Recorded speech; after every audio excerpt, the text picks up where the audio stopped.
Cameroon is bereaved again, this time with the passing away of the former Speaker of the House of Assembly, Honorable Cavaye Jibril. Honorable Cavaye Jibril died today, the 6th of May 2026, as the death was announced earlier today, quickly spread across social media. His death is coming at a very short period of time when the nation is yet to give a befitting burial to the former president of the Senate, Marcel Ndifendi. Marcel Ndifendi is Cameroon's first president of Senate since the House of Senate was instituted, and Honorable Cavaye Jibril is also one of Cameroon's longest serving Speaker of the National Assembly. For context, both officials died in active service. The fact that Right Honorable Marcel Ndifendi was not still Speaker of Assembly following the March section 2026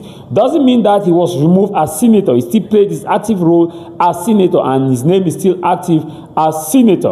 And that of Honorable Cavaye Jibril, also the fact that he was removed in the March session as Speaker of Cameroon's House of Assembly doesn't mean that he was still not a member of Parliament. He was an active member of Parliament and was last seen during the last session where they discussed about the creation of the post of the Vice President, in which he also casted his ballot, giving the CPDM and the President of the Republic the constitutional authority to now appoint the Vice President. Now, with the Honorable Cavaye Jibril era, a lot of positive things were recorded, and at the same time, some were left undone. Under his reign, the government of Cameroon instituted the decentralization, the Bill of Decentralization, which was voted in 1996 and only went fully operational with the advent of the Anglophone crisis after years, more than 20 years before it was instituted. That is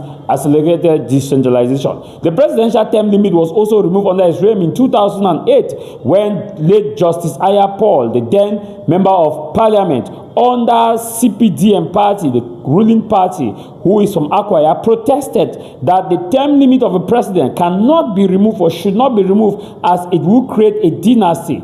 Justice Aya left the party, CPDM party, and contested in the following year of the presidential election, and he did not win. So during that period or so, that he was under his reign when the unlimited mandate of the president was removed. Also under his reign, the anti-terrorism law was also enacted. Anti-terrorism law was enacted, which many are still complaining that this law is ambiguous, and this law is giving the opportunity for the state to decide in some instances which is supposed to be civil as far as the fact of terrorism is concerned. It was under his reign which some other issues were achieved. Under his reign that Cameroon can boast of having some laws that were made which is fully operational today, like finance bill and just to name but this. But now one key context which many Cameroonians are seeing and ask question is that the Anglophone crisis, which under his reign was never discussed, was never entertained at the level of the parliament, and they're asking how long will Cameroon parliament exist without talking on the key issue, which is the Anglophone crisis. Also, you understand that in 2019, President Paul Biya called for a grand measure national dialogue. That was on the 30th of September, ranging right up to the 4th of October 2019. Now, an event as that big to talk about the Anglophone crisis, to talk about other issues, many are asking is that why is it that under the reign of Honorable Cavaye Jibril, who has worked tirelessly to help Cameroon to be at the level at which it is today, why is it that the Anglophone crisis was not entertained? History reminds us that Honorable Joseph Weber, who is no longer member of parliament, brought forth the matter before the parliament and called on Honorable Cavaye Jibril, at the time Speaker of Cameroon's House of Assembly, to discuss about the Anglophone crisis. Honorable Cavaye Jibril shut it down and said they cannot be in the standing order. We remember Honorable Joseph Weber said, Mr. Speaker, where in your standing order is the Anglophone crisis? I am back exactly for the same reason, Mr. Speaker, that you are talking up there. If you are to shut the mouths of the members of parliament so that they do not talk about what has to do with their people, I am telling you, you will need something else other than just this. Because I am standing here for representing my people properly, and someone signs that I should be arrested, and you did not cover me. You did not cover me. I wrote 2 letters to you telling you that there is an order on my head, and if I am to come here and cannot talk on behalf of my people, there is no way, Mr. Speaker, please. You cannot shut down the mouths of the people who represent their people. You cannot do it. Where else can we say these things? Where else? Are you telling us to form another assembly? Then you tell us. Do we belong to this country? If we belong to this country, Mr. Speaker, you will hear me out. You will listen to me. There has been, I'm telling you, Mr. Speaker, please, Mr. Speaker, please, with all due respect, I have been chased through the bushes for the past 3 months. I cannot come here and you tell me that I should be discussing the Economic and Social Council, our children out of school, our lawyers in jail, and all that is happening in West Cameroon. It means nothing to you. Where in your standing orders, Mr. Speaker, where in your standing orders do you have space for us to discuss the issues that have to do with the people of West Cameroon? You tell me, then I'll go and sit down. Because you don't seem to have an agenda for us. You don't seem to have it. So what are we supposed to do?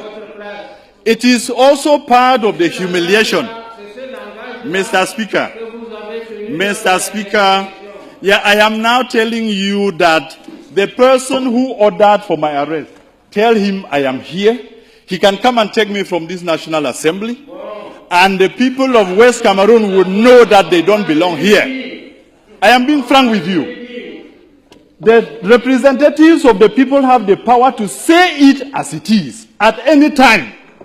And if we come here and you shut us down, you want to kill those people out there. You want to kill those people out there.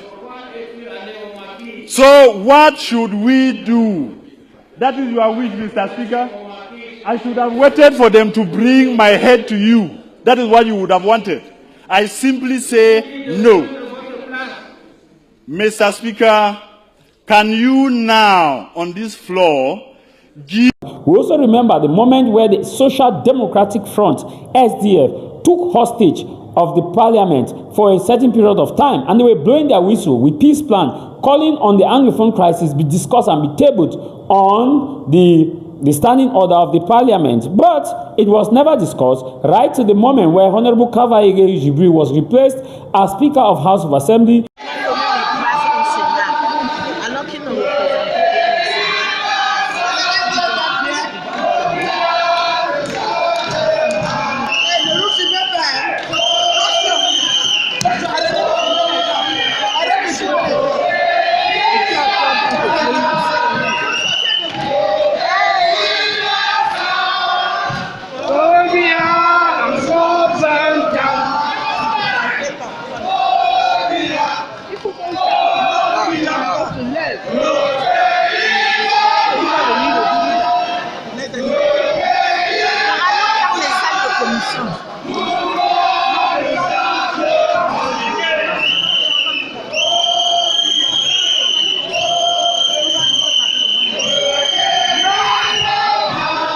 The Anglophone crisis has not been discussed. The same crisis brought the Pope to Bamenda. Pope Leo the 14th went to Bamenda to talk about the Anglophone crisis, and he still went with some members of parliament who sat with him, yet they have still not found it worthy to discuss this issue.